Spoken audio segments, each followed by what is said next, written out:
minutes. J'ai des journées qui commencent à 7h30 et qui finissent vers 23h. Et ça tire un peu dans les organismes. Et en plus, il faut que mes policiers viennent me chercher le matin et me raccompagnent à aller se coucher. Et dans leurs jambes, ça tire encore plus que dans les miennes. Et je pense à leurs jambes et je les remercie pour tout ce qu'ils font.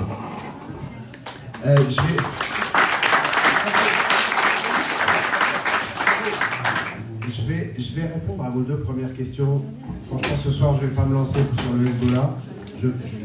C'est un vrai problème. Il y aurait beaucoup à dire. Je suis sûr que d'autres ici pourront aussi vous éclairer. Je vais rester sur vos deux premières questions qui sont absolument essentielles. Première question, la honte de dire qu'on est français. C'est la conséquence de tout ce que je vous ai dit tout à l'heure. Mais ce n'est pas une fatalité. C'est-à-dire qu'il faut le piège, mais on comprend cette tentation, c'est de se dire que toutes ces lâchetés, tous ces renoncements, toutes ces godilles politiques qui aboutissent à une forme de soumission, effectivement, ça donne pas envie de se lever et de se battre pour les gens qui sont au pouvoir ou qui y ont été, mais on ne vit pas pour les politiciens.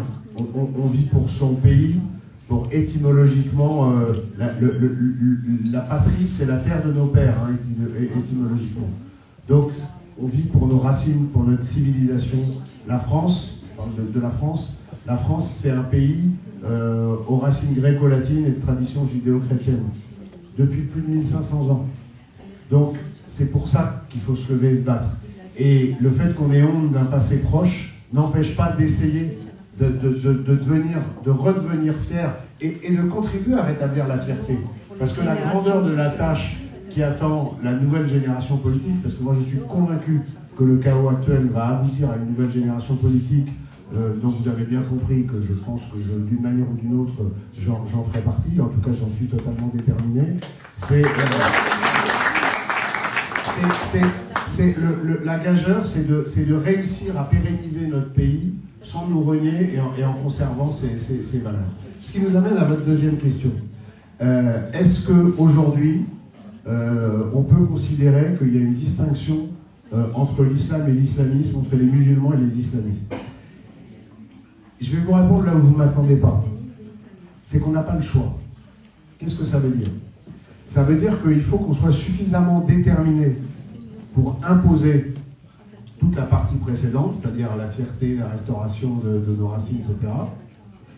Et pour autant, d'être suffisamment malin pour donner envie, notamment aux jeunes qui sont de culture étrangère, mais qui sont français. Après, il faut arrêter de devenir français si facilement. C'est-à-dire qu'il faut changer le mode d'accès à la nationalité, etc. Mais pour ce qui est aujourd'hui, si on prend la photo aujourd'hui, il y a des gens qui sont français et qui pourtant, par leur comportement, par leurs sentiments, par tout ce que vous entendez tous les jours à la télé, ne se conduisent pas comme des Français et professent même la haine de la France. Eh bien, il y a une partie qui va être très difficile à traiter et qui, je pense, est celle qui va nous poser des problèmes de sécurité extrêmement durs dans les années qui viennent. Et il faudra être absolument impitoyable. Mais ce n'est pas une fin en soi. Le vrai programme politique, c'est une forme de reconquête des cœurs et des âmes, pour paraphraser l'expression américaine. Et ça ne peut passer que par l'éducation et la culture, et je vais finir là-dessus. C'est-à-dire qu'aujourd'hui, l'islamiste qui applique les théories des frères musulmans, il désintègre, c'est-à-dire qu'il fait en sorte de rendre le jeune musulman fier de ses racines musulmanes et de se désolidariser du corps social français. C'est ce que je vous expliquais tout à l'heure. Il faut faire l'opération inverse. C'est-à-dire qu'il faut changer les programmes scolaires, il faut se réapproprier notre histoire. Moi, j'étais l'avocat de la famille Beltrame. Il faut se réapproprier les héros français. Être français, c'est formidable. Il y a des héros, il y a des gens qui ont fait notre pays. Et il faut à nouveau devenir aimable au sens d'être aimable, de pouvoir être aimé. Il faut que notre pays, collectivement, redevienne une aventure collective que les jeunes aient envie de vivre. C'est pas une question de couleur de peau. C'est pas une question de couleur de peau. C'est pas une question d'ancienneté dans la patrie. Vous avez des gens qui sont des très vieilles familles françaises. Il se trouve que j'en fais partie, j'en tire pas de gloire particulière, c'est comme ça. Ça m'oblige un peu plus, mais ça c'est mon problème à moi. Mais Je connais des gens, notamment dans la police, dans la gendarmerie, dans l'armée, qui sont français depuis 5 ou 10 ans, et qui sont des gens absolument formidables. Et il faut s'appuyer là-dessus. Si on dit aujourd'hui, tous les musulmans, de toute façon, c'est perdu, parce que les mecs, ils sont très ambigus, et donc de toute façon, on va les traiter avec suspicion, etc. Vous les laissez, vous ne leur laissez pas d'autre choix que de tomber comme des fruits mûrs dans l'escarcelle des islamistes. Et il faut parler à ces gens, il faut leur dire viens avec nous, parce que la vie avec nous, elle sera beaucoup plus agréable que la vie avec eux si c'est eux qui gagnent.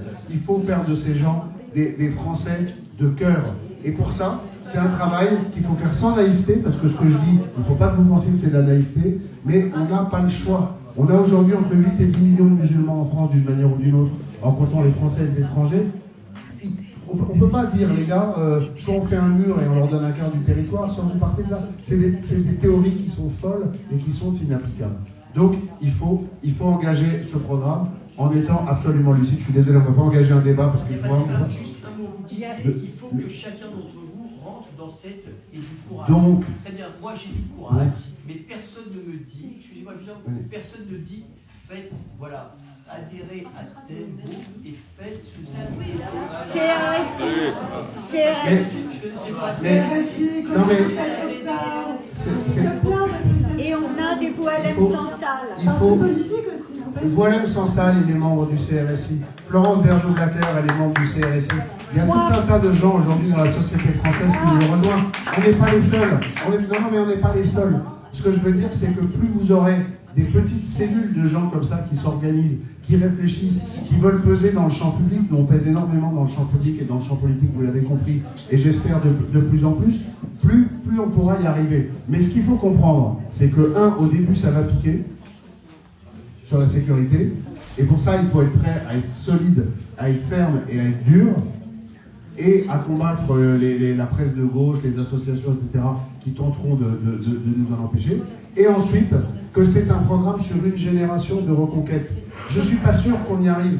Moi, j'y crois de tout mon cœur, parce que si on n'y croit pas, à ce moment-là, on ne se lève pas et on n'avance pas. Nous vivons une période qui est extrêmement dangereuse. Comme je vous l'ai dit tout à l'heure, les civilisations sont mortelles, et j'espère que nous n'assistons pas à la fin de la civilisation occidentale. Je l'espère. Je n'en suis pas sûr, mais je l'espère.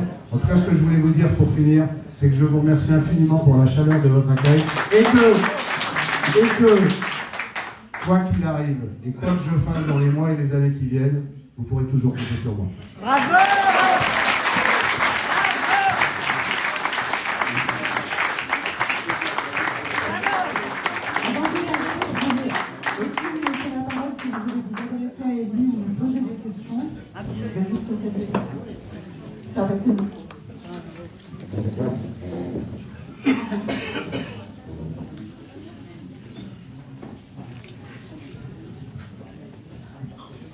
Bonne soirée à tous. Merci, à bientôt.